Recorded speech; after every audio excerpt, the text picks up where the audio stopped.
Boa noite, amigos. Vamos retomar o estudo do Evangelho, iniciando com a prece.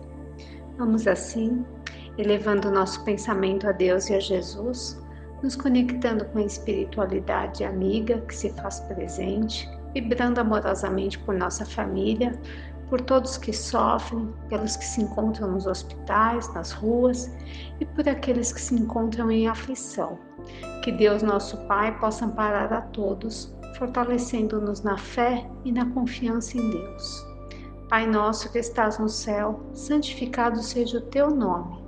Venha a nós, Senhor, o teu reino, seja feito, Pai, a tua vontade, assim na terra como no céu. O pão nosso de cada dia nos dai hoje e sempre. Perdoa, Senhor, as nossas dívidas, à medida em que aprendemos a perdoar os nossos devedores, e não nos deixe cair em tentações, e livra-nos da prática e do pensamento de todo o mal. Que assim seja. E do Evangelho, hoje nós estudaremos o capítulo 12, Amai os vossos inimigos. Falaremos sobre a vingança. E o Evangelho nos diz: a vingança é um dos últimos resíduos dos costumes bárbaros que tendem a desaparecer dentre os homens. Ela é como o duelo, um dos derradeiros vestígios daqueles costumes selvagens em que se debatia a humanidade no começo da era cristã. Por isso, a vingança é um índice inseguro do atraso dos homens que a ela se entregam e dos espíritos que ainda podem inspirá-la. Portanto, meus amigos, esse sentimento jamais deve fazer vibrar o coração de quem quer que seja, que se diga e se afirme espírita.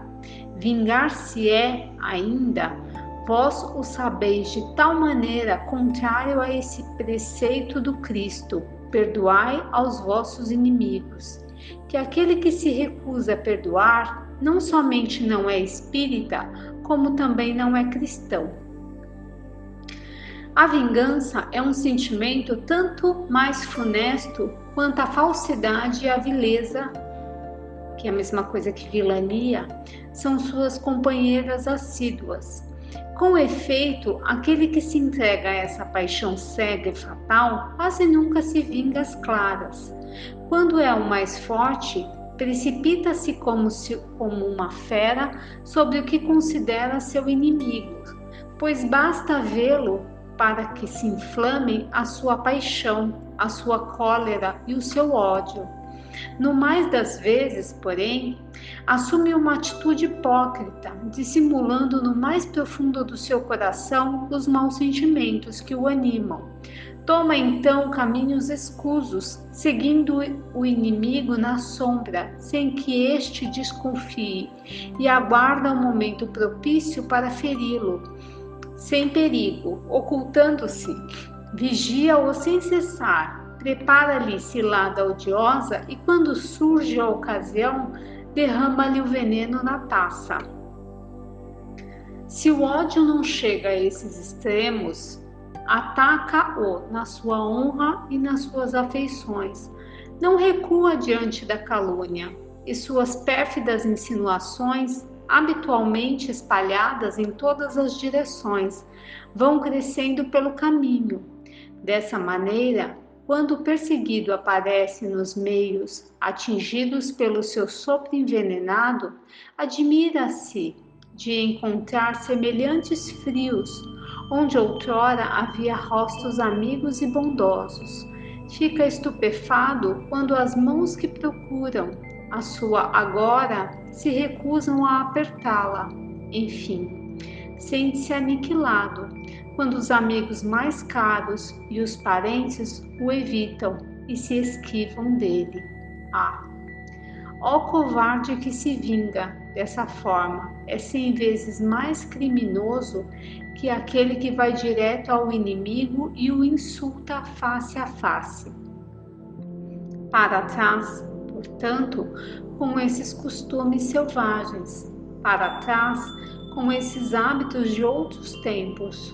Todo espírita que pretende-se ter, ainda hoje, o direito de vingar-se, seria indigno de figurar por mais tempo na falange que tomou por divisa o lema: fora da caridade não há salvação.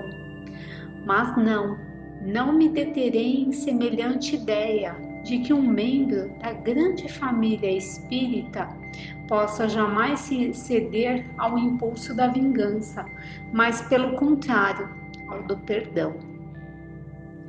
E aí vamos conversar um pouquinho sobre esse trecho, né? E por que a vingança não pode vibrar no coração de quem se afirme espírita? Quais são os 2 maiores mandamentos que regem a doutrina? Amar ao próximo como a si mesmo e a Deus sobre todas as coisas. Como se pode, então, amar ao próximo se ainda me deixo levar pelo sentimento de ódio e de vingança, que são totalmente opostos ao sentimento do amor? E quem é meu próximo? Porque por vezes gera-nos o equívoco de pensar: será que o próximo é minha família? Não. O próximo são todos os nossos irmãos que estão encarnados neste planeta conosco. São todos. E além, né? Porque existem muitas moradas. E aí, quem é o meu próximo? Será que aquele que me fere, pelo fato de ter me ferido, ele deixa de ser meu próximo? Não, né, meus irmãos? Todos nós cometemos equívocos em nossas jornadas e às vezes ferimos uns aos outros com palavras, atos, pensamentos e ações. E nem por isso deixamos de ser irmãos. Somos todos irmãos, independente do grau de afinidade que temos uns com os outros. E além disso, Jesus nos alerta: reconcilia-te com seu irmão enquanto estão lado a lado nesta jornada. E temos o conhecimento através dos relatos dos espíritos de como é difícil o processo de reconciliação quando deixamos abrir um abismo entre o outro, quando deixamos para lá: agora não é o momento, um dia eu vou perdoar. E esse dia? Quem sabe qual é o nosso último dia? Quem sabe quando vamos fechar os olhos e deixar para trás essas pessoas que colocamos de uma forma equivocada como nossos inimigos e não concedemos perdão? Então, quando postergamos o perdão, quando guardamos em nosso coração o rancor e a mágoa, o sentimento de ódio é como se tivesse uma ferida aberta no nosso corpo. E ao invés de cuidar com remédio, né, oportuno, que no caso seria o perdão, que ajudaria a cicatrizar essa ferida, frequentemente ficamos batendo em cima da mesma ferida e provocando que ela cada vez inflame mais, né? Até que essa ferida vire um câncer. E aí, tanto será mais difícil cuidar, né? Vemos relatos de espíritos que ficam anos, séculos, por vezes milênios, presos ao sentimento de ódio, quando percebe que deixou de viver. Deixou de viver a sua vida, a sua encarnação, em detrimento de um sentimento de ódio e de rancor. Outra questão que temos que pensar é o alerta que nos dá o Evangelho quando nos diz: aquele a quem mais será dado, mais será cobrado. Ou seja, nós que compartilhamos do conhecimento da doutrina, sabemos do processo de reencarnação e a necessidade de restabelecer os laços de amor que um dia foram quebrados e que não somos vítimas, né? Como nos diz Manuel Filomeno, somos herdeiros de nós mesmos. Dentro deste contexto, sabemos que as antipatias não são gratuitas e que cabe a mim, que tenho agora o conhecimento sobre a doutrina, de dar o primeiro passo em sentido do outro e restabelecer esse laço que um dia se quebrou e não cultivar mais esse sentimento de ódio e rancor. não somos perfeitos. E como podemos exigir do outro a perfeição? Pedimos constantemente perdão a Deus, então temos que aprender a perdoar e amar. Amar ao próximo, seja ele nosso amigo, nosso inimigo, né? E para complementar a nossa leitura, trago o trecho do livro Jesus o Evangelho, psicografado pelo Divaldo e pelo espírito de Joana de Ângeles, né? Ditado pelo espírito de Joana. E é sobre esse capítulo, a vingança, que estamos estudando. E ela nos diz o seguinte, do capítulo 12, item 9. Não resistais ao mal que vos queiram fazer. Está em Mateus, versículo 5, 39. A fatalidade da vida é alcançar a harmonia plena, mediante o equilíbrio do amor a si mesmo, ao próximo e a Deus. E continuando, qualquer desvio do sentimento do amor que se tenha e tombasse em desequilíbrio e inarmonia, postergando o processo da evolução e retardando a marcha do progresso na qual todos os seres se encontram colocados, o amor, portanto, é o hálito de sustentação da vida. Enquanto a sua ausência expressa-se como estágio embrionário do ser, aguardando os fatores propiciatórios ao seu surgimento e exteriorização. A vingança constitui-se numa patologia do ego, insubordinado ante as ocorrências do mecanismo de crescimento, ou seja, é a doença que retarda o nosso processo de evolução, né?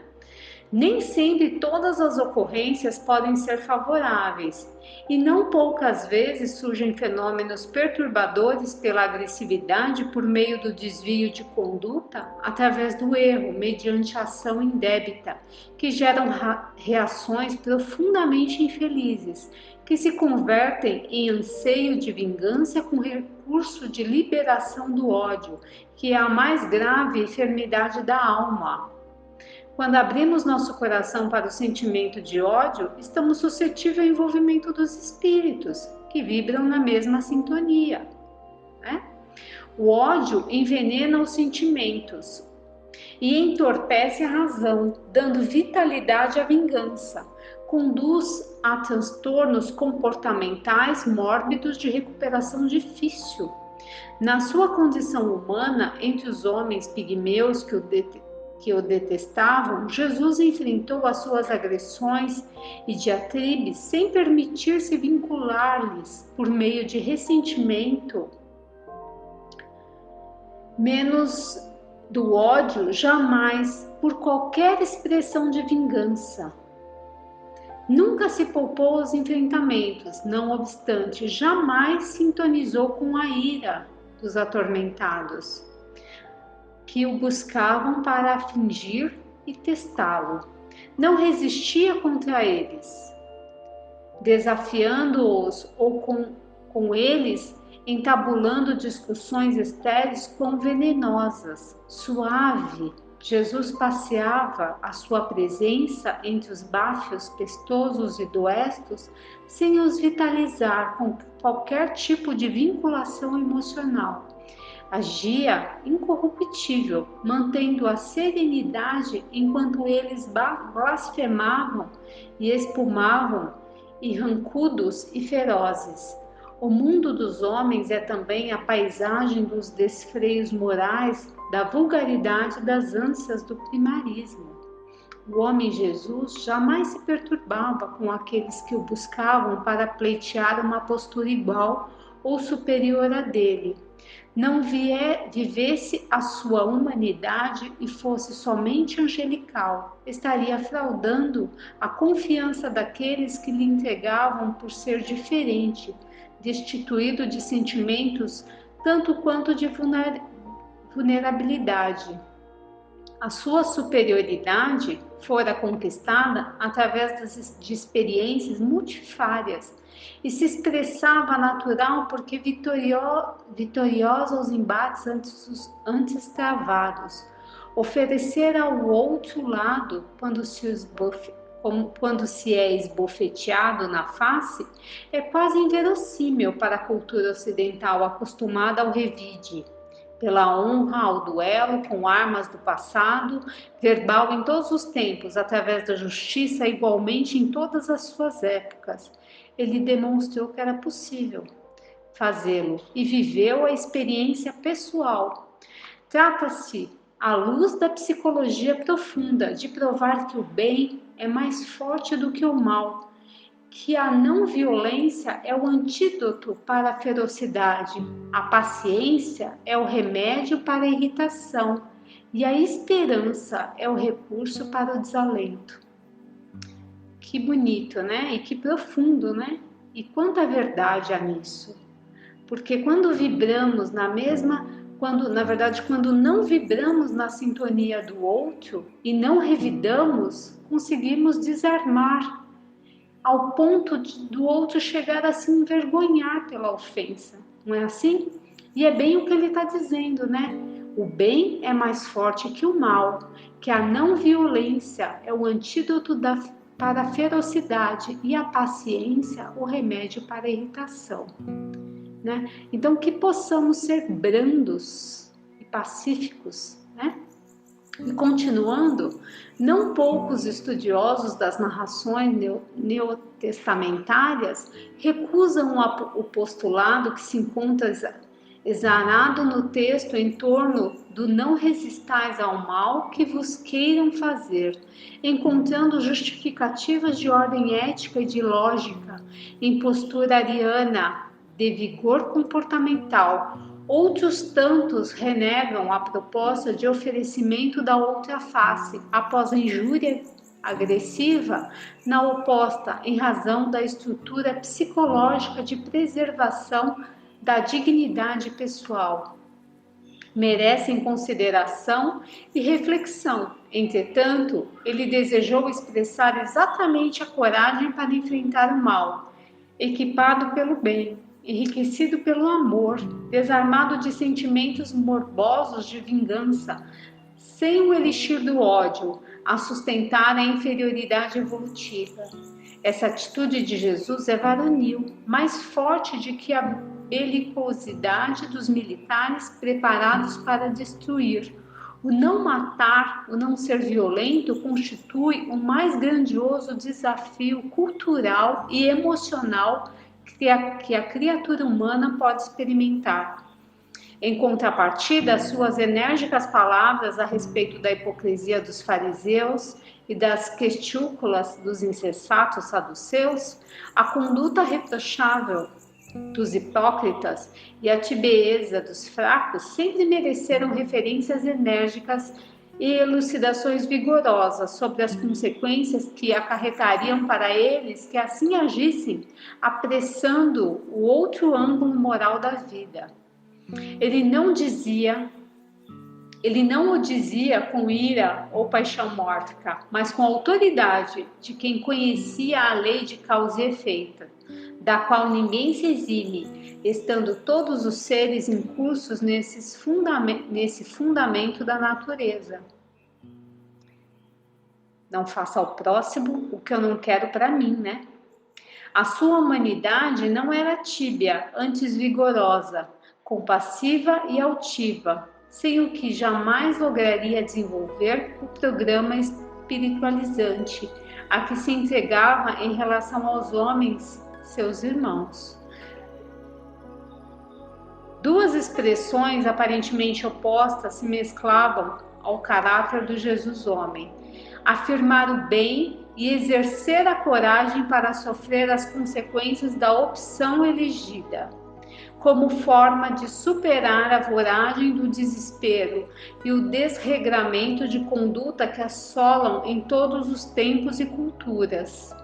Jesus sintetizou as duas naturezas, fundindo em unanimidade harmônica, harmonizando a sua conduta sem traição de qualquer arquétipo ancestral em uma imagem integrada de ser ideal. A vingança é um atraso moral do espírito, que permanece em primarismo. O perdão exalça o indivíduo. A primeira leva a futuros conflitos e ata aquele que a cultiva a quem detesta, que é a vingança. E o segundo, que é o perdão, liberta o agressor e lenifica os sentimentos, que restauram a alegria de viver. A coragem é não revidar o mal, nem sequer pensar no mal, não se permitir o mal.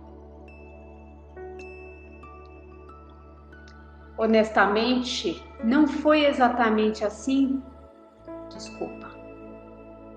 Todos quantos resistem ao mal tornam-se vítimas de tormentas de vária ordem, tombaram na loucura ou fazem-se fanáticos do crime, da hediondez e da vingança. Aqueles que revidam ao golpe infeliz recebido, não se postando pacientes a oferecer a outra face, transformam-se em criminosos iguais àqueles outros que os infelicitam e perseguem. Certamente, o instinto de conservação precata o indivíduo de deixar-se consumir pela impiedade ou de ser arrastado injustamente ao poste do sacrifício. Honestamente, não foi exatamente assim que ele procedeu, deixando-se imolar sem revide nem justificativa para fugir dos testemunhos. Igualmente, todos quantos o seguiram também não se entregaram ao matadouro, alguns cantando hosanas. Ser precavido, resguardar-se do mal, dos maus, cuidar de não se envolver em contentas, evitando os entreveros estabelecidos pelos belicosos, também é atitude recomendada pela sua conduta. No entanto, jamais fugir do testemunho ou debandar do holocausto quando seja convidado, não revidando o mal pelo mal, nem se vingando nunca, mesmo que surjam oportunidades. Vitorioso é somente aquele que vence interiormente, que se vence interiormente, mesmo que vencido exteriormente. Por isso, amarás o teu próximo como a ti mesmo. E para a gente finalizar, eu tenho um trecho de um livro, Palavras de Vida Eterna, item 61, psicografada pelo Chico, do Espírito de Emmanuel, que nos diz o seguinte: Pai, perdoa-lhes, porque não sabem o que fazem. Jesus. Lucas, versículo 23 e 34. Toda vez que a moléstia te ameaça, recorres necessariamente aos remédios que te liberem da apreensão. Agentes calmantes para a dor, sedativos para a ansiedade. Em suma, à face de qualquer embaraço físico, procuras reabilitar as funções do órgão lesado. Lembra-te de semelhante impositivo e recorda que há pensamentos enfermiços de queixa e mágoa, de prevenção e antipatia, a te solicitarem adequada medicação para que se restaure o equilíbrio. Se nas doenças vulgares reclamas despreocupação em favor da cura, é natural que nos achaques do espírito necessites de esquecimento, para que se te refaçam as forças. O perdão é, pois, o remédio santo para a euforia da mente na luta cotidiana. Tanto quanto não deves conservar detritos e infecções no vaso orgânico, não mantenhas aversão e rancor na própria alma. Perdoa a quantos te aborreçam, perdoa a quantos te firam. Perdoa agora, perdoa hoje e amanhã, incondicionalmente. Recorda que todas as criaturas trazem consigo as imperfeições e fraquezas que lhes são peculiares, tanto quanto ainda desajustados trazem também as nossas. E é por isso que Jesus, o emissário divino, crucificado pela perseguição gratuita, rogou a Deus ante os próprios algozes: Pai, perdoa, porque eles não sabem o que fazem. E deixando os ofensores nas inibições próprias a cada um, sustentou em si a luz do amor que dissolve toda a sombra, induzindo-nos à conquista da luz eterna. E para concluirmos, fica essa frase do Chico, né? Perdoa agora, amanhã e sempre, incondicionalmente. Fiquem com Deus.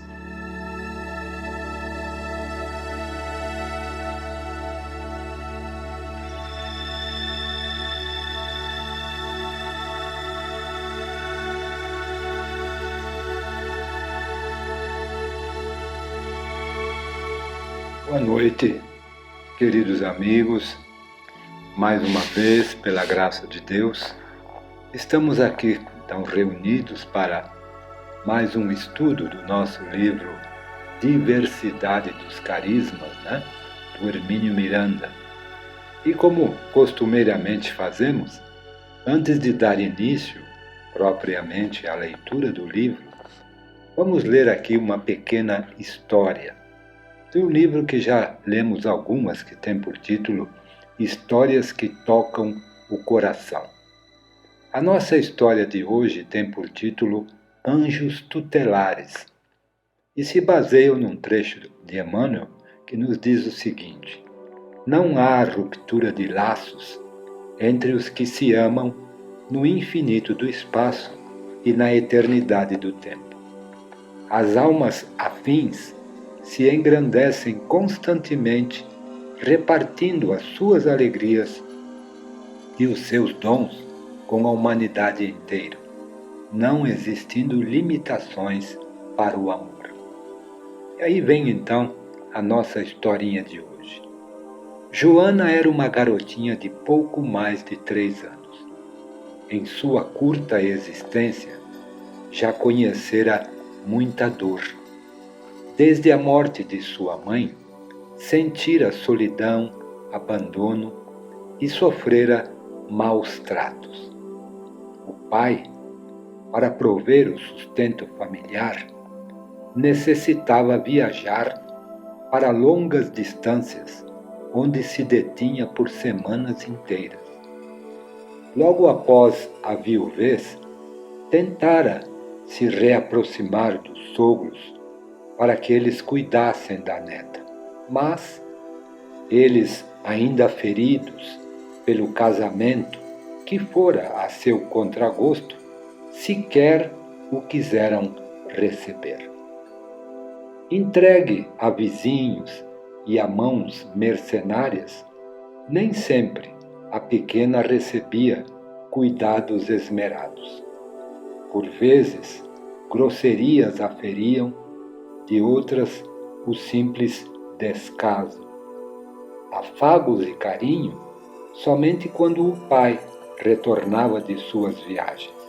Então, ela se aninhava em seu regaço e ali se devorava, rogando em seu coração infantil que aqueles momentos se eternizassem. Contudo, breves dias, e eis de novo José a empreender as suas viagens. Certo dia, em que a tristeza mais a envolvia, Joana percebeu aproximar-se do portão uma jovem mulher, de beleza invulgar e sorriso bondoso. Atraída por aquele halo de bondade que dela exalava, a pequena se aproximou e, sem temor, como se a conhecesse de longo curso, estendeu-lhe a mão e a acompanhou. Atravessaram ruas, parques, jardins. Finalmente, a gentil senhora lhe apontou um pequeno chalé de grades brancas e muitas flores no jardim. Sabe quem mora ali? Perguntou. Não, foi a resposta de Joana. São seus avós, minha pequena. Vá até lá, bata a porta e quando atenderem, diga apenas: eu sou Joana, filha de Luísa. A menina parecia teleguiada e tudo fez conforme lhe foi dito. A avó, ao olhar a garota, teve um sobressalto. Era o retrato vivo de sua filha, morta há pouco mais de 2 anos. Filha que ela não via há muito mais tempo, desde que, contra a vontade dos pais, se casara com um rapaz pobre e de cultura inferior à sua. Trêmula, a velha senhora chamou o marido e logo desejou saber quem trouxera Joana até ali. Ela insistiu em afirmar que fora uma mulher, mas que não sabia dizer o seu nome. E então, entrando na sala, conduzida pelas mãos dos avós emocionados, ela apontou para um quadro na parede e disse: foi aquela mulher que me trouxe. Dando continuidade, então, à leitura do nosso livro, nós que estamos lendo o capítulo 8º, nós começamos a ler o item 7, que fala sobre conclusões. E de onde paramos na semana passada, vamos continuar a nossa leitura, que diz: no caso da senhora Thompson, o Sr. Piddington recolhido em Nanda Fodor, a sensitiva declara, na sua narrativa, que esteve consciente o tempo todo, mas isso não quer dizer que estivesse ligada ao corpo físico, encaixada nele, sem se desdobrar. Como vimos em alguns exemplos, supridos por Regina, o próprio sensitivo não percebe, às vezes, que já está desdobrado. É certo que está consciente, não há dúvida, porém, do lado de fora do corpo. Vimos também em Regina experiências confirmadas por de Rochat, nas quais a consciência fica, às vezes, no corpo.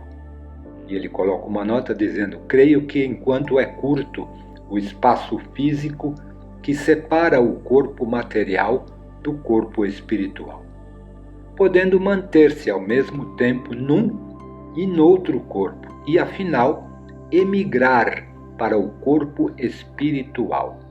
Suponho que, mesmo quando a consciência ainda esteja no corpo físico, o perispírito pode já estar desdobrado a curta distância, ou, em caso de encontrar-se a distância maior, consegue telecomandar o cérebro físico a ponto de fazer passar por ele os pensamentos que elabora com a mente. Como temos visto repetidamente, o pensamento não é uma criação do cérebro, ele apenas circula por ali. A fonte geradora do pensamento é o espírito. Em experiências memoráveis de Albert de Rochat, observamos que, num segundo desdobramento, a partir do perispírito já desdobrado, o espírito pensante coloca-se em situação de contemplar o corpo físico em repouso, o perispírito transformado pela ideoplastia de regressão à condição e ao aspecto etéreo próprio, e o espírito como uma pequena chama luminosa de forma amendoada. Em outras palavras, Se um sensitivo de 40 anos de idade é levado pela regressão à fase infantil, o seu corpo físico continua o mesmo, apenas em repouso. O perispírito assume a forma infantil e o espírito pode despreender-se, deixando o perispírito como que de luz apagada, ou seja, mais obscuro. É possível observar-se, então, que o pensamento não é elaborado nem no corpo físico e nem no perispírito, e sim na pequena e luminosa chama espiritual, que seria provavelmente o corpo mental de que nos fala André Luiz. Nós já durante os nossos trabalhos aí, nas nossas conversas acerca de espírito, perispírito e o corpo material, a gente costumava usar aquele exemplo do abacate. Alguns de vocês devem lembrar, aonde o corpo físico seria a casca do abacate, o perispírito a carne, do fruto, e o espírito a semente. Então, o núcleo de tudo, o espírito. Então, continuando. A senhora Thompson não apenas viu o espírito desdobrado de Piddington, como conversou com ele. Tenho minhas dúvidas de que isto pudesse ser realizado sem um desdobramento do seu perispírito. Estamos cansados de saber, pela constante reiteração encontrada em vários estudiosos do assunto, desde Kardec, que a visão do sensitivo em tais fenômenos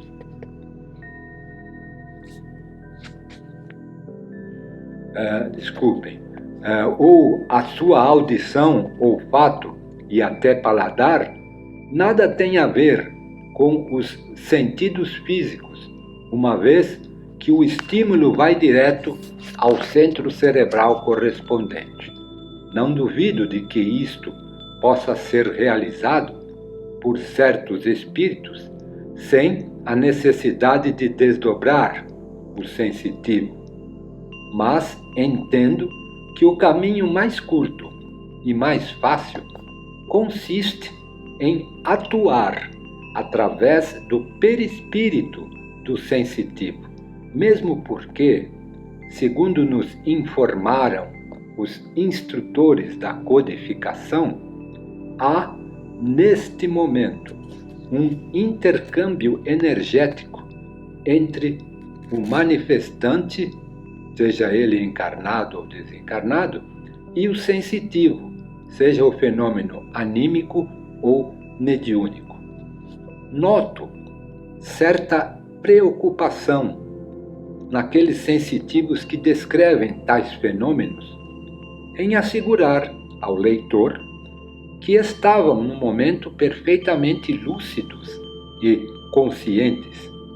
Disso sabemos todos, tanto é que tem condições de relatar posteriormente o ocorrido com riqueza de detalhes. O que pretendo colocar aqui é o fato de que estavam lúcidos e conscientes, mas também desdobrados. Não é difícil explicar isso, pois ocorre com todos nós. É comum passarmos da vigília ou dos estados crepusculares do sono à inconsciência, no corpo físico. Permanecermos largo tempo nesse estado e subitamente acordarmos sem a mínima ideia do tempo incorrente, convictos de que não adormecemos. Tive a oportunidade de observar isto inúmeras vezes nas experiências de magnetização que realizava quando das pesquisas em torno da memória. Era comum o sensitivo despertar, ou seja, retomar seus controles conscientes no corpo físico, após haver conversado em transe por mais de 1 hora, sem a menor noção de que estivera a falar coerentemente. Alguns diziam ao despertar: eu acho que hoje você não vai conseguir nada, pois eu não consigo dormir. Pois é. No tópico 8º, que é a vigília e estado de consciência, ele nos diz o seguinte: experiências semelhantes costumamos ter praticamente todas as manhãs frias, como agora, não é mesmo? E convidativas a um bom sono adicional antes de enfrentar o trabalho do dia. Olhamos para o relógio e resolvemos arriscar mais uns 5 ou 10 minutos de sono e acordamos sobressaltados meia hora depois, surpresos com o tempo decorrido e ainda convencidos de que nos mantivemos conscientes o tempo todo. Por isso, até mesmo os casos relacionados por Delany em suas recherches, em francês aqui, suas memórias sob o título de A Clarividência em Estado de Vigília, me convencem como fenômenos de clarividência, mas não em vigília. Vejamos um dos seus exemplos. O famoso e muito citado caso de Swedenborg, que de Gotemburgo viu o incêndio que acontecia na rua em que ele morava em Estocolmo. Basta prestar atenção à confiável narrativa de Immanuel Kant para ver que, nas 2 vezes em que o sensitivo viu o incêndio à distância, ele se retirou do salão onde estavam os outros convidados, e eram 15, segundo escreve Kant. E diz o seguinte: às 6 horas, o Sr. Swedenborg havia se retirado. Ele reentrou no salão pálido e consternado e disse que naquele exato momento iniciava-se um incêndio em Estocolmo. Às 8 horas, após uma nova saída do salão, ele disse com alegria: graças a Deus o incêndio foi extinto. A terceira porta que precede a minha. Delany Gabriel, 1902. Então, a narrativa. E esclarece dizendo: 2 vezes, portanto, o sensitivo se retirou para um cômodo onde podia deixar o corpo em repouso e ir em espírito a Estocolmo e observar in loco o incêndio que ameaçava a sua casa. Em outro livro de Delany, As Aparições Materiais dos Vivos e dos Mortos, podemos colher um novo exemplo classificado pelo autor como de clarividência em estado de vigília, no qual também encontramos veementes indícios de que a sensitiva mergulhou no sono por alguns momentos, o suficiente, desdobrou-se e viu um pequeno acidente com um amigo à distância. Trata-se de uma senhora inglesa, que nada tinha de visionária. Ao contrário, era um espírito muito positivo e até desinteressado de tais fenômenos. E pediu mesmo que nem lhe revelassem o nome, porque ela temia que fizessem chacota os seus amigos pessoais, que não tinham por essas questões de espírito nenhum grande respeito. Ia a referida senhora de Londres a Southampton em uma viagem de trem. Recebera pela manhã a carta de um amigo comunicando-lhe que iria à caça naquele mesmo dia e que lhe escreveria no dia seguinte, de sorte que ela, ao regressar de Southampton, encontraria a carta dele à sua espera. E prossegue. No trem, Sentindo-me fatigada, deixei cair o livro e fechei os olhos. E eis a cena que logo se apresentou diante de mim. Era um campo de caça e 2 homens a cavalo se preparavam para saltar um pequeno muro de pedra. O cavalo do meu amigo atirou-se, mas não pôde saltar o muro e caiu de cabeça no chão, projetando o cavaleiro ao chão. Em seguida, toda a cena desapareceu. Eu estive perfeitamente acordada durante todo o tempo. O meu amigo era um bom cavaleiro e não tinha razão alguma para imaginar que um acidente daquele pudesse acontecer com ele. Bem, após o acidente, ocorreu exatamente como a senhora tinha visto, o que aliás ficou documentado na carta dele, a prometida carta na qual ele dizia que havia levado um tombo do cavalo ao tentar saltar um pequeno muro de pedra. Até o detalhe, o cavalo havia tombado de cabeça para baixo, exatamente como a sua amiga o vira. E convém lembrar de que a carta não foi escrita deliberadamente para confirmar a visão, pois ao escrevê-la, o homem não sabia ainda do fenômeno que havia ocorrido. Apesar de insistir que não havia dormido, ela reitera a declaração pouco adiante. É difícil acreditar, já que ela própria informa, que se sentindo cansada deixou cair o livro e fechou os olhos. Mais uma vez observamos que se confunde com muita facilidade o estado de consciência em desdobramento com o estado de vigília. Como poderia ela, sem se desdobrar, ver com riqueza de detalhes a queda do amigo no exato local e da maneira exata como ocorreu? Sabemos, além disso, que não é preciso um sono profundo para que o espírito se desdobre. Basta um estado de relaxamento. No caso presente, contudo, são veementes os indícios de que a dama cochilou o tempo suficiente para despreender-se e ir ao local onde o amigo caçava, presenciar a cena do tombo e reassumir o seu corpo, convicta de que estivera acordada o tempo todo. Consciente, sim, acordada não me parece. Então, até aqui a nossa leitura de hoje, né? Semana que vem nós continuamos aí com o item 9, que é dividência e clarevidência, e vamos encerrar o nosso estudo de hoje com a prece, agradecendo ao alto a oportunidade sempre bendita de podermos estar aqui reunidos para estudar um pouquinho mais sobre esta maravilha que é a mediunidade. Obrigado, Senhor. Pai nosso que estás nos céus, santificado seja o teu nome. Venha a nós o teu reino, seja feita, Senhor, a tua vontade, assim na terra como nos céus.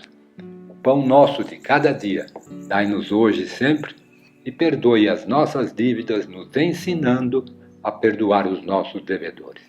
Não nos deixes cair em tentações e livre-nos da prática e do pensamento de todo mal, pois teu é o reino, o poder e a glória para todo sempre. Que assim seja. Graças a Deus.